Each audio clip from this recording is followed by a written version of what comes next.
Pourquoi tant de personnes travaillent dur toute leur vie, sans jamais devenir riches?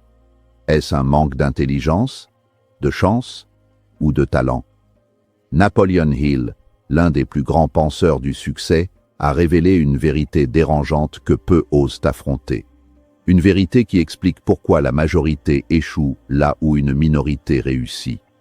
Si vous avez déjà rêvé de richesse, de liberté financière ou d'une vie au-delà de la survie quotidienne, alors ce message vous concerne directement. Restez jusqu'à la fin, car ce que vous allez entendre pourrait changer votre manière de penser et votre avenir.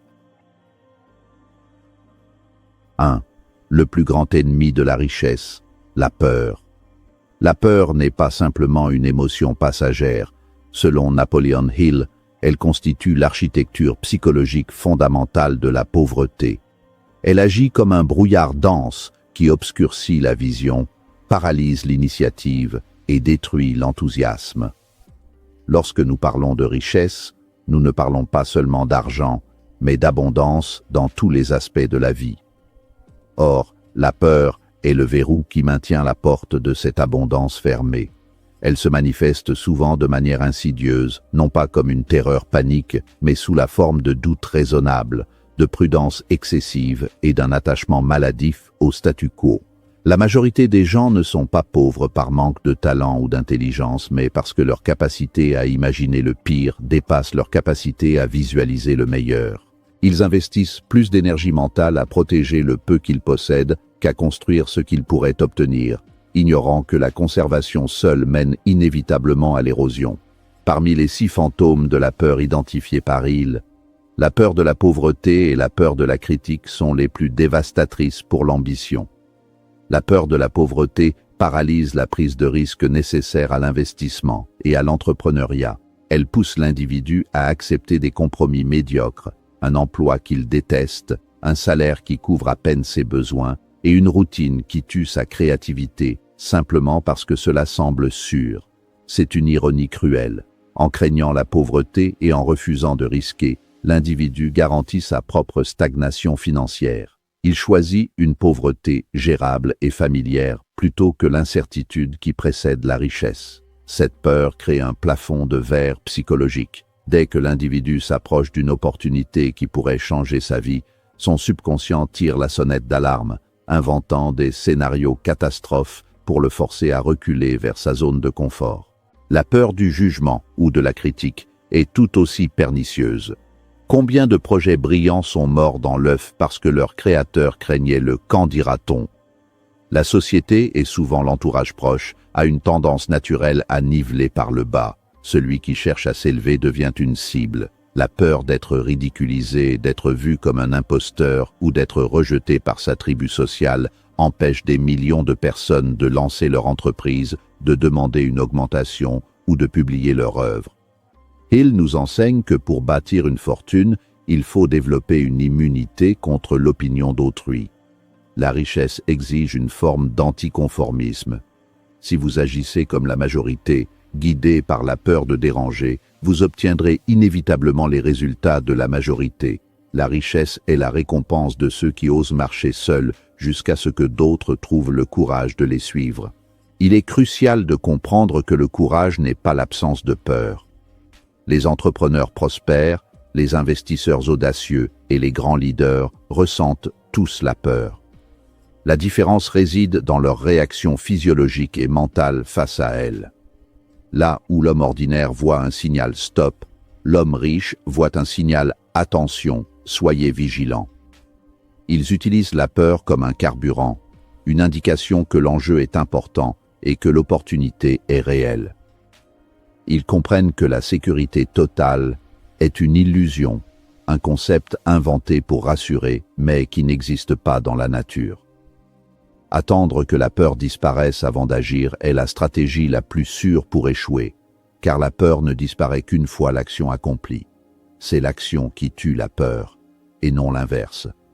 L'inaction, quant à elle, nourrit la peur, la faisant grandir jusqu'à ce qu'elle devienne insurmontable. En fin de compte, vaincre cet ennemi nécessite une reprogrammation mentale consciente.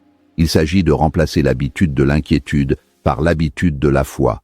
Il parle de la transmutation de l'émotion, prendre l'énergie brute de la peur et la rediriger vers la vigilance et la planification stratégique. Au lieu de se demander « et si je perds tout ?», l'esprit riche se demande « comment puis-je maximiser mes chances de réussite tout en gérant les risques ?» C'est un changement de perspective subtil mais puissant. La peur fige le temps et l'espace, enfermant l'individu dans un présent perpétuel d'anxiété. La vision de richesse, au contraire, projette l'individu dans un futur désiré. Pour devenir riche, il faut accepter que le chemin soit pavé d'incertitudes et décider que la promesse de la liberté financière vaut le prix de l'inconfort émotionnel temporaire. 2. L'absence d'un but clair. L'univers n'aime pas le vide, mais il n'aime pas non plus le flou. L'une des découvertes les plus frappantes de Napoleon Hill, après avoir étudié des centaines d'hommes les plus riches du monde, est que la richesse ne survient jamais par accident. Elle est toujours le résultat d'une décision précise. La plupart des gens naviguent dans la vie comme des navires sans gouvernail. Ils veulent aller quelque part, ils veulent être bien, ils veulent avoir de l'argent. Ces souhaits sont des vœux pieux, pas des objectifs. Dire « je veux être riche » n'envoie aucune instruction exploitable à votre cerveau ni à votre subconscient. C'est une déclaration vide qui ne déclenche aucun mécanisme de résolution de problème.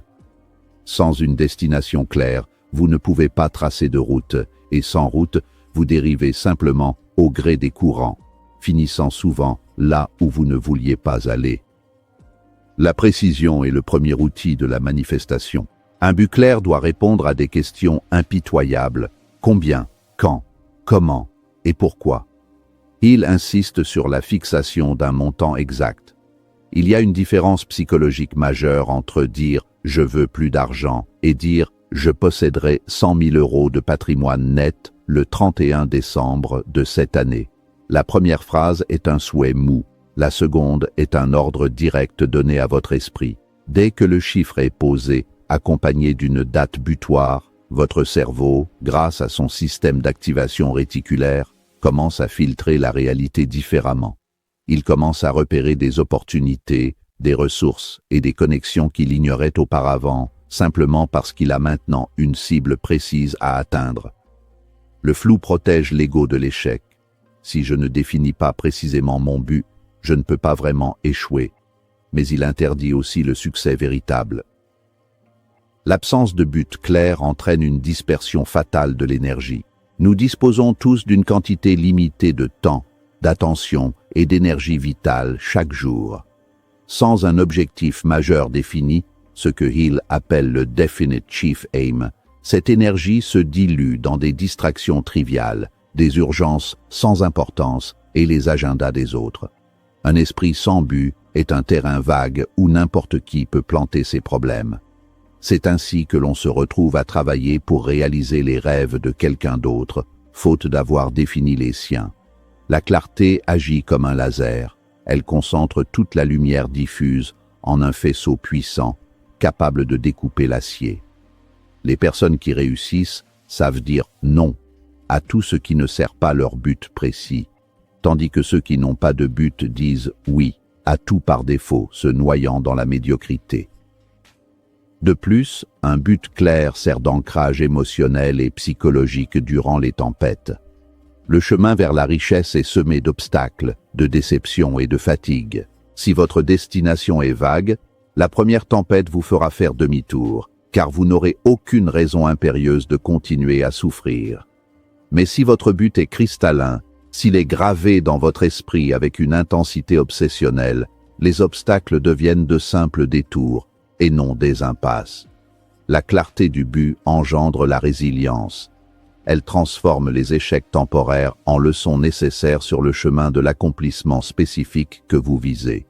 Sans cette boussole interne, chaque revers ressemble à une fin de partie, alors qu'avec un but, ce n'est qu'une donnée à intégrer dans le plan. Enfin, il souligne l'importance du plan organisé qui accompagne le but. Un but sans plan n'est qu'un rêve. Cependant, le plan n'a pas besoin d'être parfait dès le départ. mais l'intention doit l'être. L'acte d'écrire son but, de le lire quotidiennement et de s'engager émotionnellement envers sa réalisation déclenche ce que Hill appelle l'autosuggestion. Cela convainc la partie profonde de votre esprit que ce but est non seulement possible, mais inévitable. Les gens pauvres attendent que le monde leur donne une direction. Les riches imposent leur direction au monde. Cette clarté est le fondement sur lequel se construit tout empire financier. Sans elle, aucune quantité de travail acharné ne suffira, car on peut courir très vite, mais si l'on court dans la mauvaise direction, on ne fait que s'éloigner plus rapidement de la réussite. 3. La procrastination déguisée en préparation. Il existe une maladie subtile qui touche particulièrement les gens intelligents et perfectionnistes, la paralysie de l'analyse. Napoleon Hill identifie cela comme l'une des causes majeures de l'échec. C'est l'art de se sentir productif sans jamais rien produire. Nous vivons à une époque où l'information est infinie, ce qui donne une excuse parfaite pour ne jamais commencer. On se dit « je dois juste lire un livre de plus », je dois suivre une autre formation, je dois attendre que le marché soit meilleur, je dois peaufiner mon logo. En réalité, c'est de la procrastination déguisée en préparation. L'ego adore la préparation car elle est sans risque. Tant que vous préparez, vous ne pouvez pas être jugé, vous ne pouvez pas échouer, et vous ne pouvez pas perdre d'argent.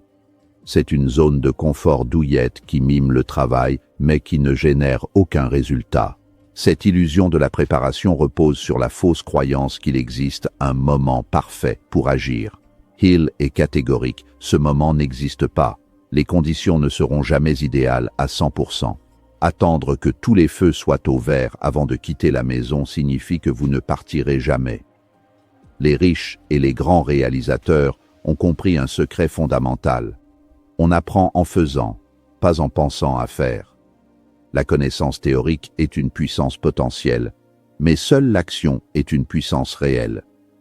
Vous apprendrez plus sur l'investissement immobilier en achetant un petit studio, même avec des erreurs, qu'en lisant 20 livres sur le sujet sans jamais visiter un bien. L'action génère des données réelles, des retours d'expérience concrets que la théorie ne peut jamais simuler. La procrastination par la préparation est aussi une forme d'arrogance. C'est croire que l'on peut prévoir tous les problèmes à l'avance et les résoudre sur papier pour éviter l'inconfort du réel. C'est impossible. Le monde des affaires et de la richesse est dynamique, chaotique et imprévisible. Les plans les plus méticuleux ne survivent souvent pas au premier contact avec la réalité. Ce qui compte, ce n'est pas la perfection du plan initial, mais la rapidité d'adaptation. Ceux qui réussissent adoptent une approche de type prêt, feu, visée. Ils se lancent, tirent, voient où la balle atterrit et corrigent le tir pour le coup suivant. Ceux qui attendent d'avoir visé parfaitement avant de tirer finissent souvent par ne jamais presser la détente, devancés par ceux qui ont osé tirer maladroitement au début. Hill observe également que cette habitude de remettre au lendemain crée un cycle de doute de soi. Chaque fois que vous décidez d'agir mais que vous repoussez l'action sous prétexte de mieux vous préparer, vous envoyez un message à votre subconscient « Je ne suis pas capable, je ne suis pas assez bon ». Cela érode la confiance en soi. À l'inverse, l'action immédiate, même imparfaite, nourrit l'estime de soi. Elle prouve que vous êtes un acteur de votre vie et non un spectateur. La richesse aime la vitesse. L'argent circule vers ceux qui prennent des décisions rapides et fermes. L'hésitation est perçue par le marché, par les partenaires et par les clients comme un manque de conviction. Pour sortir de ce piège, il faut accepter l'imperfection et embrasser la vulnérabilité du débutant. Il faut comprendre que la première version de n'importe quel projet sera probablement médiocre et que c'est tout à fait normal. La richesse se construit par itération, par l'amélioration constante d'un produit, d'une compétence ou d'un investissement. Mais on ne peut pas améliorer ce qui n'a pas été commencé. La préparation excessive est souvent une peur de l'échec qui porte un masque de sagesse. Il faut arracher ce masque. Commencez où vous êtes, avec les outils que vous avez, et de meilleurs outils se trouveront sur votre chemin au fur et à mesure que vous avancez. C'est la loi de l'action. Le chemin n'apparaît que lorsque l'on commence à marcher. 4. L'influence de l'environnement.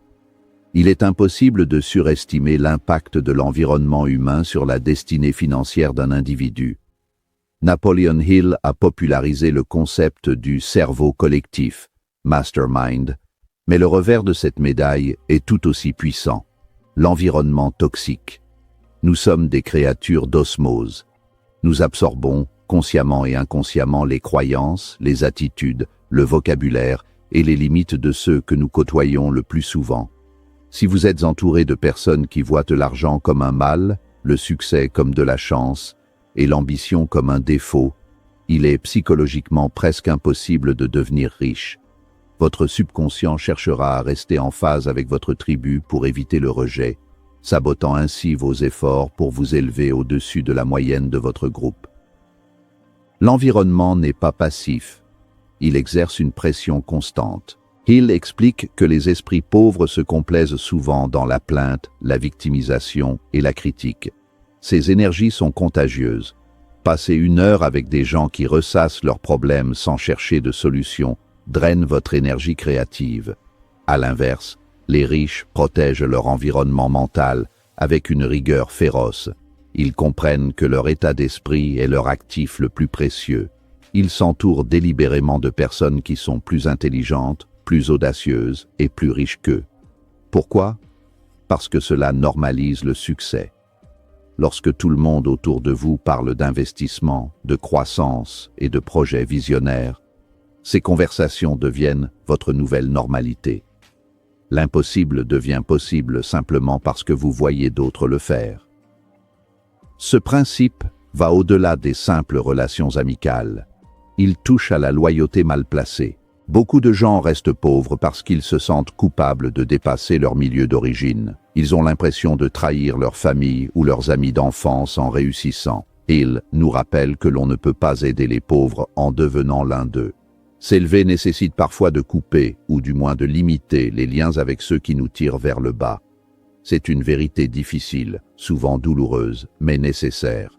Vous ne pouvez pas voler avec les aigles si vous continuez à gratter la terre avec les dindons. Le choix de votre entourage est une décision d'investissement. Investissez-vous votre temps avec des gens qui font fructifier votre potentiel, ou avec ceux qui le dilapident. L'environnement moderne inclut également l'environnement virtuel et informationnel. Ce que vous lisez, les vidéos que vous regardez, les fils d'actualité que vous faites défiler, sont aussi votre entourage. Si vous consommez du contenu qui suscite la peur, la colère ou la distraction futile, vous programmez votre esprit pour la pauvreté. Les riches s'entourent de mentors, même à travers les livres ou les podcasts, qui nourrissent leur ambition.